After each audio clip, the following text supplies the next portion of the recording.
are here at the Delhi School of Business, a management education institute claiming to be empowered with technology-driven learning management systems and supporting educational infrastructure. The occasion is a day-long conclave on management education for modernizing India. A very warm welcome to all of you. I welcome you all to the special management conclave. Delhi School of Business presents Management Education for Modernizing India. We have two very special and interesting sessions ahead of us today, where we will be talking about the changing face of business education in India and how business education needs to reinvent itself in the changing corporate, economic and social times. The first session for the day is going to discuss corporate socialization and acculturation skills for the graduates who are passing out from business schools, and also what is it that the corporate world is looking at from fresh graduates when they are hiring them. I'll start by inviting Dr. Rachel Davis, Dean of Delhi School of Business, to establish the theme of the session. Good afternoon, everybody. To our panel here, thank you for coming. We frequently use an idiom and we talk about a Darwinian world. A Darwinian world would suggest one which is violent and dog eat dog. But poor Darwin, I think he's quite misquoted, because what he was really talking about, and is something that is relevant to us today, is he said that the survival of the fittest is not for the strongest or the smartest.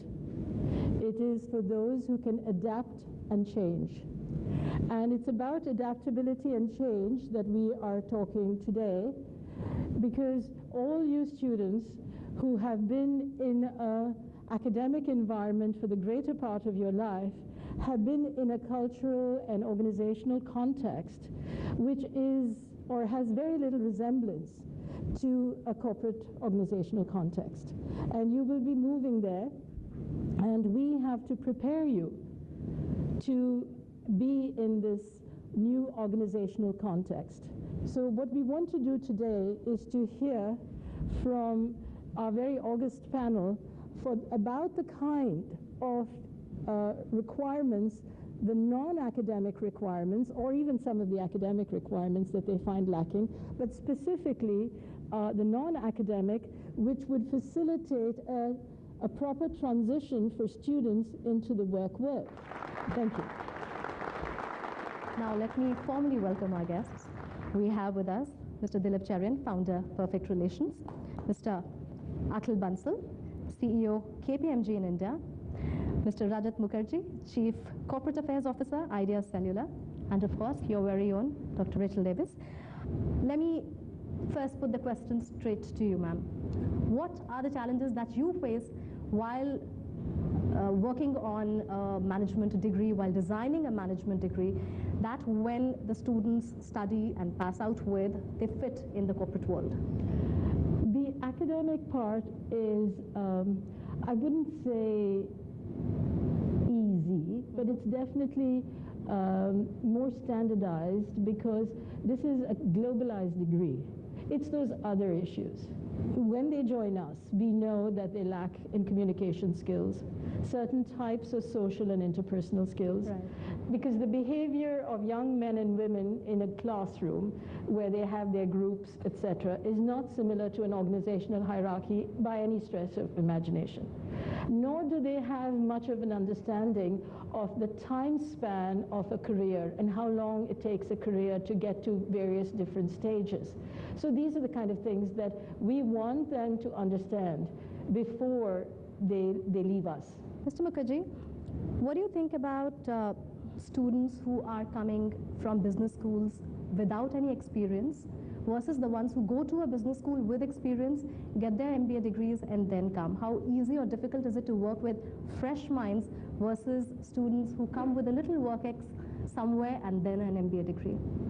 I don't think there is any one size fits all for any individual or for an organization. The first thing I was told when I joined as a management trainee many years ago, and I shall not say how many years ago, but was, Rajat, you are an agent of change. You have to learn to make everybody around you adapt. I don't think it's changed very much in the last several years. So people who come into a service environment need to understand how to work in multicultural teams, cross-functional teams, to be able to contribute, to be able to take a leadership role at a time, and to be able to devolve and be led at different times. It's that ability to understand your own strengths and deal from them. Do you expect that the students come with a know-how that they blend in well, or is it that you mentor them also? I think I'll put it to Mr. Ackermans. So yes and no. Every organization, every group has its own induction program, has own training program, and we don't expect the freshers to come with all the possible knowledge and just start working on day one. But having said that, I said yes and no, is that we are impatient like anybody else, and why we are impatient is because it's a different dynamic world altogether. So everybody is expecting to grow faster, everybody is paid 20x than the salary used to be 20 years back. That impatience comes from there, and when that impatience is there, there are some basic characteristics which you expect the person to have. So we can't afford to, given the salary we are paying in year 1, 2, 3, given the goals we have to grow, given the way world is growing, we can't expect to spend 3 years just to train a person to say now he's ready to deliver something. So the expectation is that we will do that fine-tuning induction and 15 days up and running. Mr. Chairman, do you think the industry that you come from, which is essentially communications, and it's a very recent industry in terms of curriculum development, what are you looking at, and when students come to you, do you feel are they equipped, or do you feel a need to mentor them? Fundamental thing that I find missing, and sometimes schools contribute to actually creating that factor, is that there is this huge sense of entitlement that today's generation enters the workplace with. The first question they often ask is, how many days of leave? And the second thing that they ask is, oh, I want to be in a job or in a task where I can meet new people. So I keep telling them that you should immediately get rid of that person by afternoon and send them to a coffee shop, because then you can check out when you can leave on your own, and you are entitled to meet people. Because a workplace is the exact opposite of a school or a college environment where you're expected to know when class will begin, but more importantly when class will finish. To come to the communications industry, we find that industrial education is woefully inadequate. Getting students from management schools solves part of the problem, that they know the words and the jargon of industry. But do they know the nuances which comes into communications? No. So we've set up our own communications school called PR Sims. All of that is expected to address it.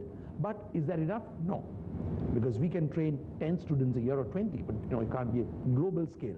When you need global scale volume of talent to come in, you don't have global scale skill imparting happening at the same time. That's the disconnect I'm seeing today. Corporate culture. Now that is the buzzword. What is corporate culture according to you, and does it differ from industry to industry? And what do you expect from students who are coming in? How do they adapt to a certain corporate culture that perhaps your company would have? When you ask me about corporate culture, it is team building. We are very, very process oriented. We don't have functional stovepipes. We don't have the typical manufacturing. We don't have the typical finance. We don't have the typical sales. It's all one bunched together. Because the impact of what you do out in sales can be felt by the finance person, definitely in the network, and can be picked up by marketing, and IT is the bridge between the whole lot of them. So cross-functional teams, the ability to be able to sit in with your specialization, which could be marketing, let's say, hypothetically, but also be sufficiently knowledgeable or cede that position to somebody in your team who has more knowledge than you. And therefore, work with the strengths of the group rather than yourself and say, I'm a Mr. Know-it-all. What most companies, what industry expects from business school graduates is, first of all, conceptual clarity and depth. I think there's a serious gap here. Then the right attitude, humility, willingness to learn, get your hands dirty, do operational jobs before you do strategic jobs, head office jobs. I think in both these areas, there is a problem. Business schools have done a human job in terms of providing resources, and I think over these last 20 years we have seen how these institutes have contributed. I don't think the purpose of these institutes is to prepare everyone completely for an industry. I think the industry would need to provide them contextual knowledge, domain expertise and so on, which is relevant to their industry. But I think the institute does provide them with modern tools, perspectives and so on, so that they can actually enhance their own roles in these organizations.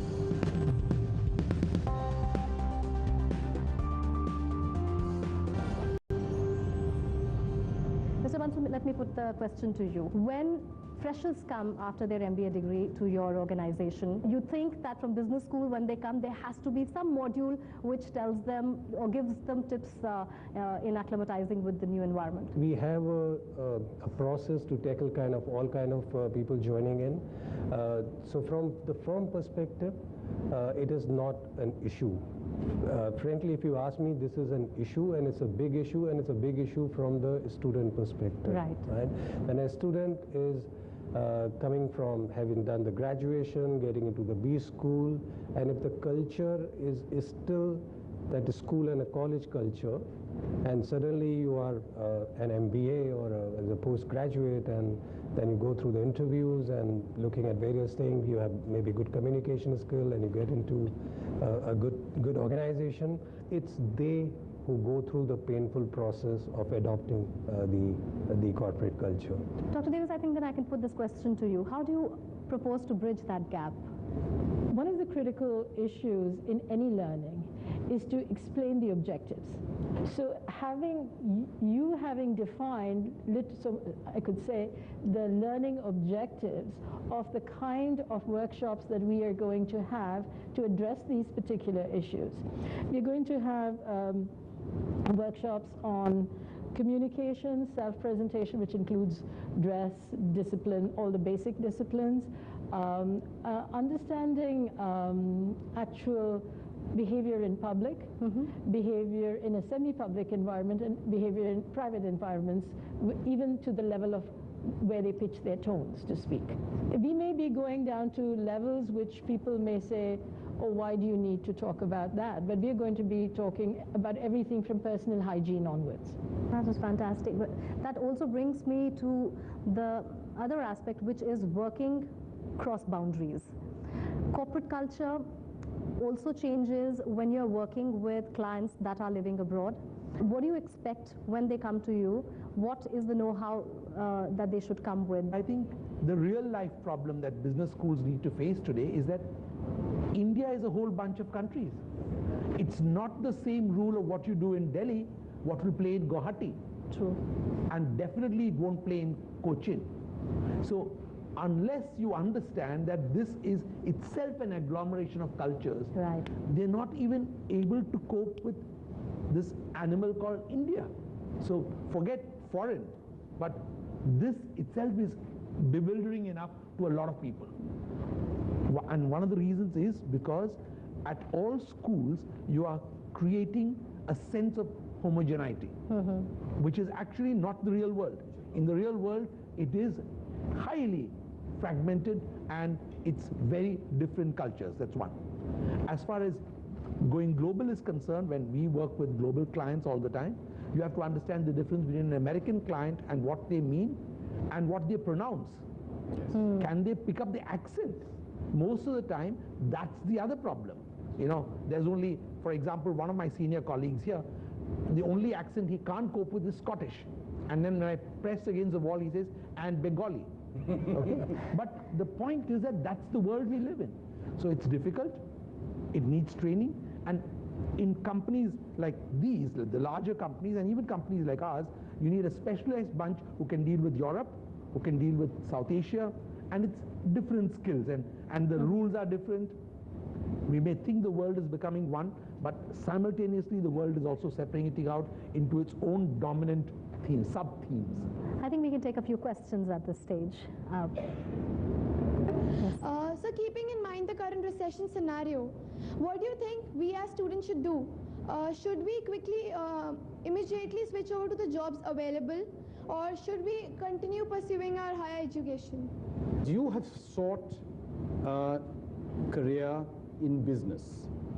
Now, when you're looking at business, business also exists across several different entities. There's business of manufacturing, there's the business of servicing, there's the business of PR, there's the business of hospitality, there's the business of being yourself, in fact, to start up a little business of your own.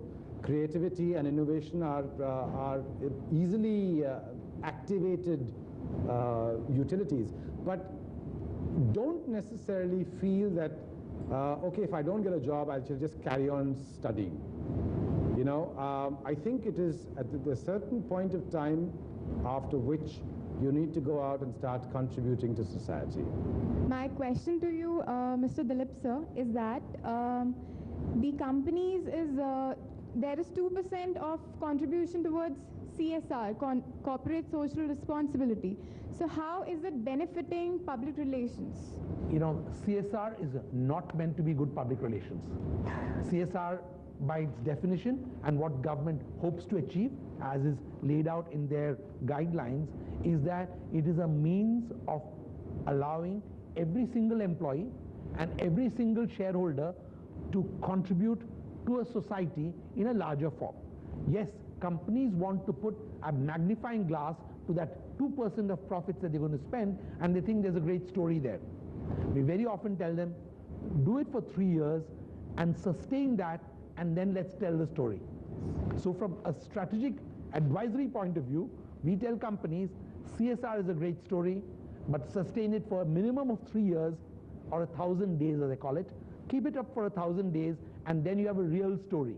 And then society recognizes that what you're doing is not because you're conforming to a tax requirement, but you're conforming to something that your employees and your shareholders truly believe in giving back. I'm afraid we have time only for these many questions, and I thank you all for being a lovely audience, and we end this session with some really valuable understanding. I thank my esteemed panel for taking out time.